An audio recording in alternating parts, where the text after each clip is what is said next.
Hi, everybody, and welcome back to another episode of the Conscious Grief series. And today I am joined by Carol Banens, who is a certified grief educator and coach. Welcome, Carol.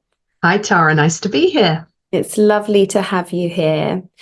Maybe to begin with, Carol, you would like to explain how you became a grief educator and coach. Yes, of course. It's not something I ever really wanted to be. I have to say that. I was a physiotherapist for 37 years. I still am. But my husband, Brian, died in 2018. And, grief changes your values, it changes your energy, changes what you want to do. And after a year of really quite profound grief, I was sitting there thinking, oh gosh, now what? And I started to hire coaches to see what I wanted to do. And then I thought, oh, I think I'd be a really good coach because I was treating patients in chronic pain who really was a lot of coaching. So I did coaching, but I went through pain coaching and midlife women coaching until I really realized what I wanted to do was help people on their grief journeys, because it's so challenging. So I became a grief educator and a grief coach. And this is where I should be, helping others to navigate this really most difficult journey. Thank you for giving us that introduction. And you are also an author, Carol, which I am. is, I am. and I absolutely love the title of your book. Um, Thank you. so it's called Kintsugi Your Heart, The Art of Living with Grief. Do you have a copy there to show Of us? course, I have a copy here. Yes, there we go. I don't know if it's backwards on the thing, but yes, I do. I do. And it's funny. Again, I didn't think I'd be a grief educator and I didn't think I'd be an author. It had never, ever crossed my mind. And I know you've just written a book too, but it came from pushing down my emotions because I went back to work very early after Brian had died, after his funeral, 3 days. I went back to work. And to work, you have to be present, especially if you're treating patients with chronic pain. So I'd push everything down. Yes, I'm fine. And I did that for 3 years until I really couldn't manage anymore and I burnt out. And I still really had not dealt with all those emotions and feelings of grief because they were kind of buried deep down. And it honestly wasn't until last year, Tara, that I started writing poetry. And honestly, it just came out of me. And it was so healing to write. I had no idea. And when I read the books, and we were just talking about doing audiobooks because I know you're doing one and I was doing one. And when I was reading these poems, I felt the pain. It's like, oh, and it was hard. It was hard to read them. But they end with hope. It's a book in three parts in a way: your shattered heart, then in pieces, then making broken beautiful, much like kintsugi, which, if nobody knows what that is, it's where the Japanese mend broken vases and pots with liquid gold. And I think we need to mend our broken hearts with love, self-compassion. And so this was an expression of all those emotions I'd kept down. So that's how the book came about. It is amazing how, pain can be a very creative fuel, Yeah. and beautiful things come from painful circumstances. And it's interesting how you said that initially, after your husband died, you sort of rushed back to work and essentially sort of tried to carry on life as Yeah. normal. Yeah. Yeah. Keep calm and carry on, right? Very English, even though I live in Canada. But this was what was modeled to me when my sister died 50 years ago. My parents kept calm and carried on, and we didn't talk about it. And I didn't want to do that, but that's what came naturally to me. And I thought that's what I should do, and that I was strong and that I could read books, so I'd be fine, except I could barely focus on reading. And it's so interesting to come to this realization of, actually, I'm not coping. This is harder than I thought.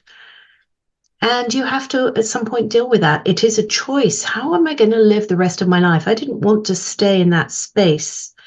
And even a year afterwards, I knew I didn't want to stay in that space, but I don't think I really understood about how to start moving forward till I got help, till I had somebody saying, no, it's still here. You're intellectually, you know, but your heart hasn't caught up with that. I thought, da-da, light bulb. So, because you said it was burnout, like physical, it was your body telling you that you needed to address this grief. It really was. I mean, I used to see 6 patients a day, and it finally went down to 5 to 4 to 3. And I realized, oh, you're not really managing this. And I was so exhausted. I was so exhausted, and a bit apathetic, and nothing really, you know, there was no joy. I didn't really feel joy, because what we know is when we push down one emotion, we flatten all of the others as well. And so it was a case of learning to accept and acknowledge and feel the pain, feel the emotion, so that we're not sort of pushing it away, but we're allowing it and allowing how you feel it in the body, so that it can be sort of like a companion. It can come with you. And I would honestly say it's 6 years this year that I feel comfortable with my grief. It doesn't define me. It's not my every moment. And the beautiful thing is I can now look back at Brian and our life together with really wonderful memories, more than sadness. It takes a little time, and I think it takes a choice. I do think it's a bit of a choice. Nobody really wants to, I think, hear that when they're in grief, particularly in early days. It's just getting through it, of course, step by step, and you don't want to get out of bed and you don't want to engage. And yet we must live on. We must live the life that we have. And so we have to choose how to do that. It took me a little while to get there, but I think I've got there now. And it does, yeah, it takes, we never know how long, you know, grief will be, you know, the impact of it, the severity of it, how long it will stay with us. And I think for a lot of us, our natural response is like yours, to try and think we can manage it and carry on as usual. And a lot of people don't want to be around sad, depressing conversations. So we don't often feel like anybody wants to hear our pain and suffering. I think that's so true, Tara. We're uncomfortable with grief. We hope it never happens to us, and yet we know it's always going to happen to us. And because we don't talk about it, we don't know what to say. Nobody knows what to say to you. And as you say, you're sort of hesitant to really say, actually, I'm having a terrible day. I feel really sad. I'm really tired, because you think, well, nobody really wants to hear that. And so that's why when you find someone who can, whether that's a coach, a counselor, whatever it is, even a very good friend who can sit with you and who can hear you and hear your stories and witness, we call it witnessing your grief, makes all the difference. Makes all the difference, because it validates your feelings, doesn't it? It truly does. And obviously through your experience of working with coaches, was that your first time that you'd had help in that way in your life? Yeah, actually, the coaches were not even for grief, funnily enough. They were really for how to become a coach. But then I had a little bit of grief counseling just a month or two after Brian died, but it was at the hospice where he died. The energy wasn't good. I didn't enjoy going there. It was hard. So I stopped. And then 3 years later, I reached out and had some proper grief counseling. And it really, really helped me to just acknowledge my feelings. Mm-hmm. I've heard that from quite a few people, how the hospice give people coaching, and it's hard for people to go back to the place, and so soon as well, because I think it does often, we need a few months after the death, because obviously in the beginning we're in a phase of shock and often quite numb, really. And then there's a lot to sort out and organize. And, you know, it really can be months or even years where we're in a place where all the feelings start to come up. Yeah, I think so. I would agree. I think for me, the difficulty with hospice was sometimes somebody had just died and you would see them being wheeled out. I mean, that was the reality of a hospice. So for that to be happening as I'm walking in was just soul destroying. It was awful. So for me, it was not the right place or the right time. And you're right, we have so much going on in those early stages of grief that we have to deal with. They're just things we have to deal with: the estate, the lawyers, whether it's social security, all of these things have to be dealt with, families, perhaps work, complete changes. Everything is different, isn't it? And so I think it's never too early to get support in grief, and it's never too late. And I think that's really important too. You Yeah. go when you're ready, and you have to find uh, the right way to do it, right? Some people love groups. They love to be in a group. For me, that was not what I wanted. And when I coach people, it really is one-on-one, because I can then attend to your unique grief needs. It's much more intimate. It's very safe. You can be vulnerable without everybody in the group hearing or feeling uncomfortable sharing. So, but people are different. So they have to choose the route that is most comfortable and helpful to them.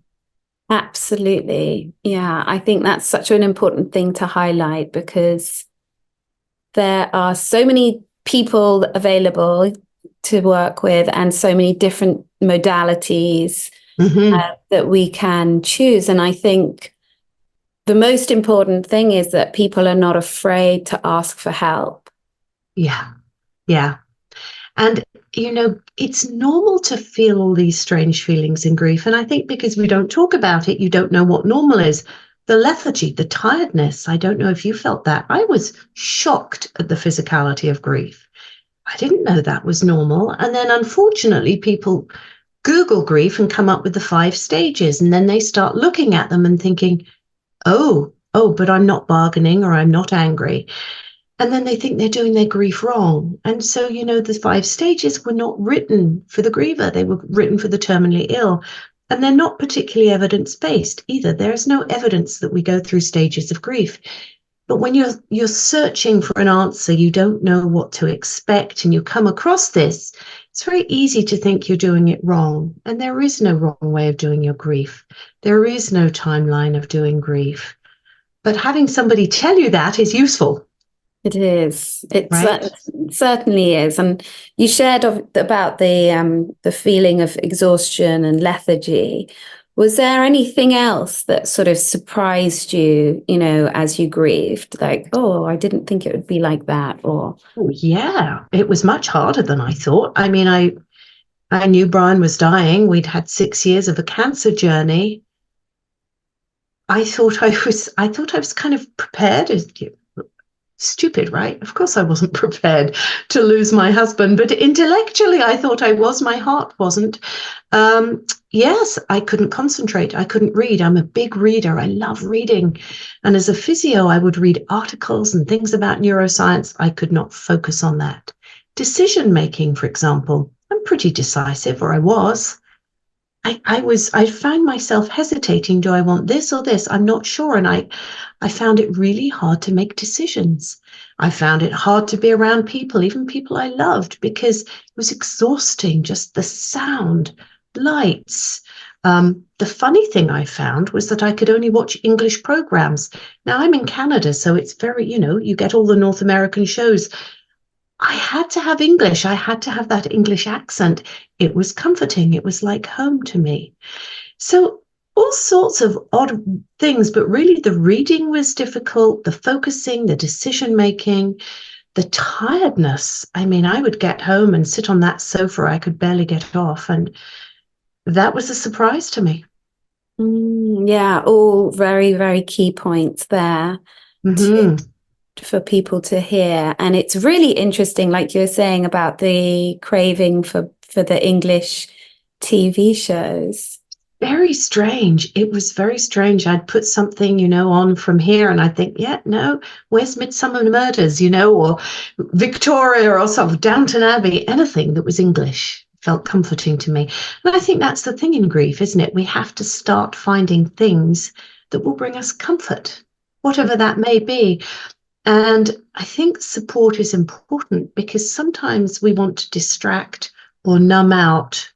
And it's not healthy. It's good in the short term. So watching 3 hours of Netflix initially, okay, that's fine. But to keep doing that, plus a few glasses of wine, plus some food that's not good for you, those habits, those ways that we try and distract our mind from the pain, they're not good long term. We have to come up with a better long term plan. But sort of stepping in and out of our grief, taking our mind off it is good, but then we have to step back into it for a little bit. And it's that flexibility, the ebb and flow of dipping our toes in, coming out again, that allows us really to cope with day-to-day life. It really does. And actually, that's something that came up in the group because I do groups last week, and somebody said, I think the best thing about having been in the group is that it's an intentional hour and a half each week where I sit with my grief, where, this was a parent, people who's lost a parent. And then a lot of them are parents. So their lives are, busy. And as you say, it's easy to get distracted. And that's why we're coming into, whether it's one-to-one sessions with somebody like yourself or groups where we are being with ourselves and we are, conscious around how our feelings, even if it is just for 1 hour a week, because that's all you can really fit into your schedule. Yeah. And I would say it can be even 5 minutes. I mean, or 5 or 10 minutes. Can you find somewhere quiet to sit for 5 or 10 minutes and just be with your grief? Just contemplate, just feel, just cry, maybe light a candle, have some music. That is your grief time. And maybe you do that a couple of times a day or have a longer time, whatever you can fit in, and then get back to your day-to-day stuff that you have to do.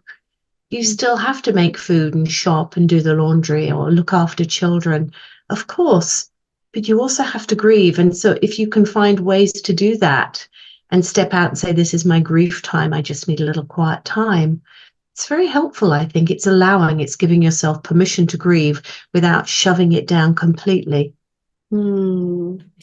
Thank you for that. And you mentioned earlier about, finding joy again, and how we can't, I always say, we can't select the emotions that we want to turn the volume down on.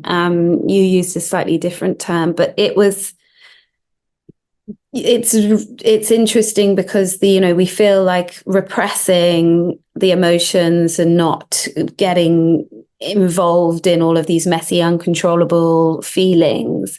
But the problem with doing that is then we will repress the potential for the joy and the excitement. And when you, in your process, for example, do you remember when it was that you started to sort of find the joy again? Well, it was when somebody told me, when you push down your grief and all those emotions, you're not just pushing down those, you're pushing down all the others. And I went, oh, that's why everything feels flat. That's why everything feels grey. I have the most wonderful friends. I have people that I love around me, that I could have moments of joy, but it was just flat, flat, flat. So understanding that I could allow the sadness would actually allow joy to drip into my life was a big aha for me. For me, music always used to be a great joy. My husband was a jazz pianist. That's how we met. Music was a language that we understood. And after he died, I couldn't stand listening to his CDs or music. Music was very tough for me.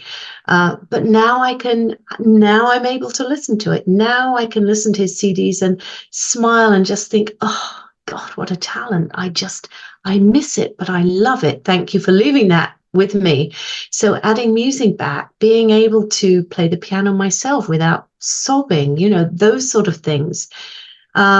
Speaking to a friend who reminded me, he said, when you were young, you were so joyous. I said, oh, was I? I'd forgotten that. And so just being open to that, open to all the feelings, and not trying to shut. If only we could shut it down and that would heal us, that would be great. But David Kessler says you have to feel it to heal it. Yeah, we certainly do. Um, one of the topics when, you're a widow, Mm-hmm. and commonly, um, it there becomes a time when it's whether you date again or not. And I just wondered whether you'd be open to sharing about maybe even your own experience or people that you work with Yeah. around dating again. Yeah. It's a touchy subject for people, I think. I think, first of all, you have to be ready. You have to be in the right frame of mind. And I would say it took me about 4.5 years to think, yeah, I'm open to that now. That's quite a long time.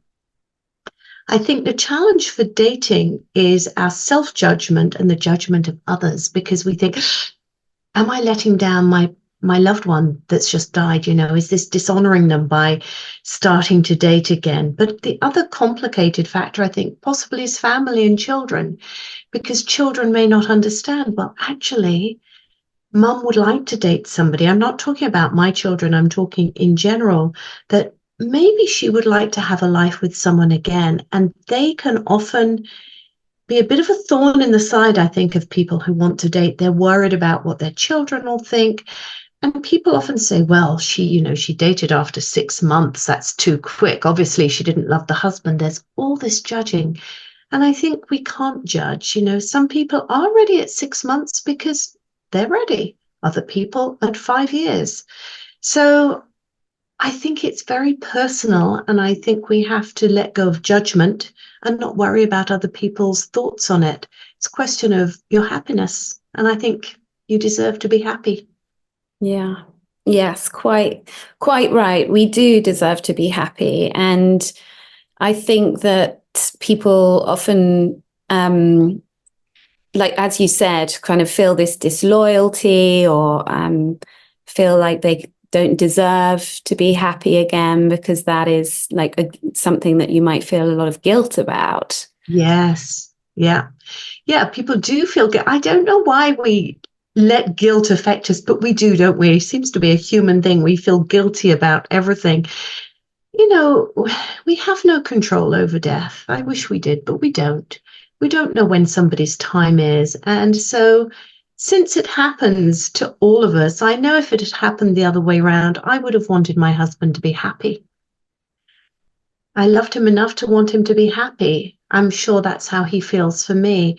And so I think, we have to let go of the guilt. Guilt is when we do something wrong by intention.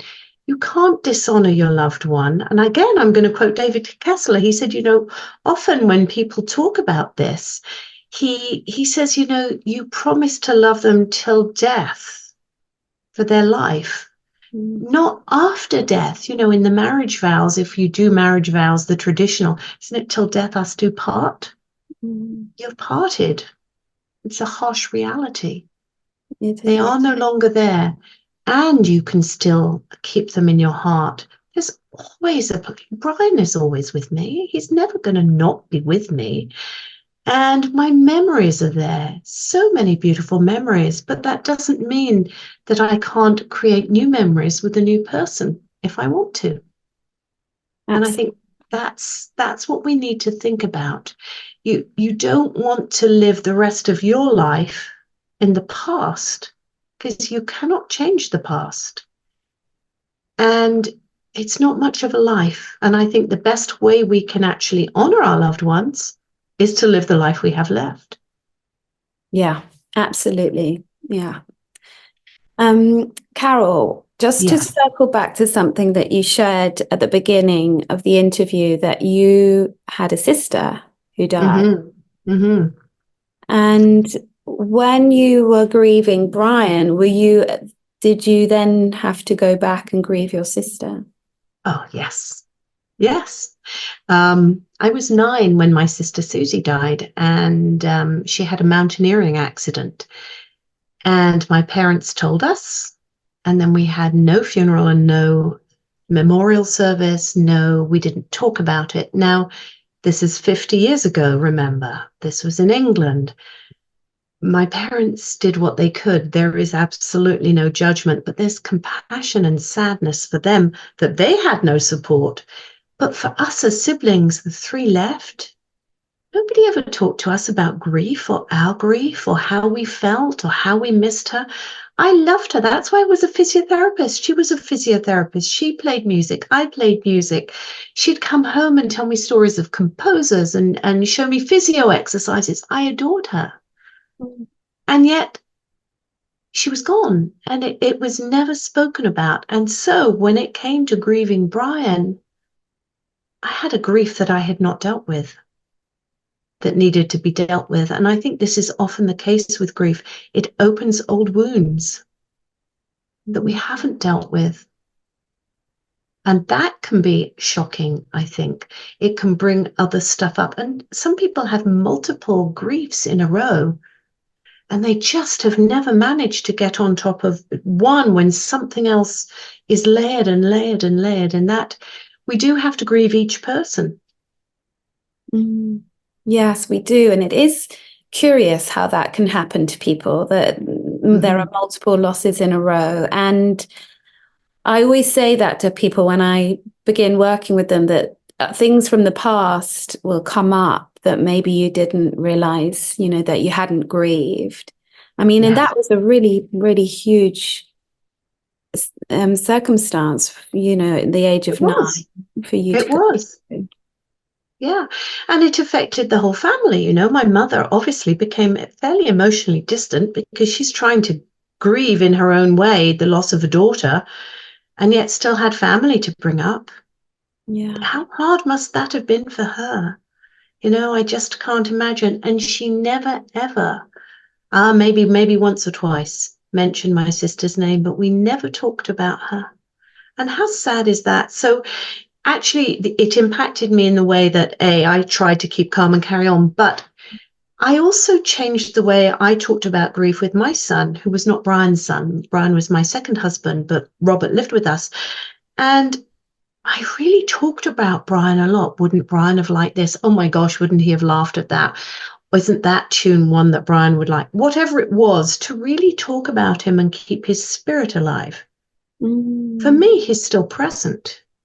That continued bond, that enduring bond, but not being tethered to the past so strongly that I can't move forward. It's a balancing act, isn't it? Yeah, it really, really is a balancing act. Yeah. Yeah. And what you were saying about your mother, who then became, well, you also sort of essentially lost your mother in that as well. And how that's just how we did things in those days. It is. Um, It is. it is. But the how you described her as, becoming kind of quite emotionally shut down is really the byproduct of repressing grief, that we really become hardened in a sense.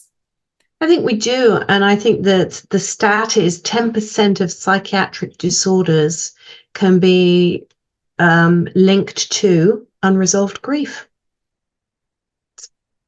That's a lot.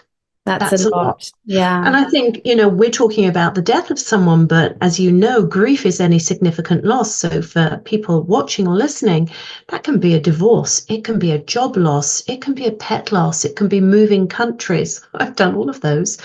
And they're all significant losses. They all impact you in different ways, and we shouldn't compare them. Yeah. We should not. Please don't compare your grief to somebody else. Even if 3 of us have lost our husbands, we're all going to grieve differently. It's just the relationship you had, the circumstances, your own mental health, so much around you is going to dictate the way you grieve. But the positive thing is most people bounce back from their grief. They do. We all come back to life slowly, but at different times. But the research shows that actually that's what happens. We have that resilience to cope. Doesn't feel like it initially, but we do. We do. The human spirit can endure a lot. And I think it's an important message to share with people who might be in the very acute stages of grief and wondering if they'll get through this. Absolutely. There's hope, isn't there? There is hope. Yeah. Carol, I always like to finish the interviews with asking how you would define the term conscious grief. Well, I would say being aware of your feelings, allowing them, consciously allowing them, and then knowing that there is choice in grief, the consciousness of, I get to choose my life. How am I going to do that? Doesn't in early grief seem like something you can ever do because it's so overwhelming, but it is a conscious decision. I believe I found that we can choose life. So I think the consciousness in grief is the choice of the life we have left. That's brilliant. I really love that interpretation. Thank you. Thank you. And you have a brilliant free gift. So please tell us about that. I do. So it's a meditation. It's called an Ease Your Grief Burst meditation. And for anybody who doesn't know what a grief burst is, it's those moments when grief just overwhelms you. You get this wave of grief and you're not sure why. It might have been from a smell or a sight or a person or a tune for me, for example, or from nothing. But in early grief, they happen fairly frequently and you just get washed by grief, brought to your knees. So this is just a 5-minute meditation just to bring you back to yourself, back to peace. So just go to my website. I'm sure Tara will put the link there, but it's www.carolbanens.com and you can get it there. Amazing. That is a wonderful free gift. So thank you so much, Carol. And thank you for this very enlightening and educational conversation about grief and for the work. Thank you so much. Thank you for inviting me. It was a pleasure. Real pleasure. Thank you. And thank you to everybody who's been watching and listening. Bye. Bye.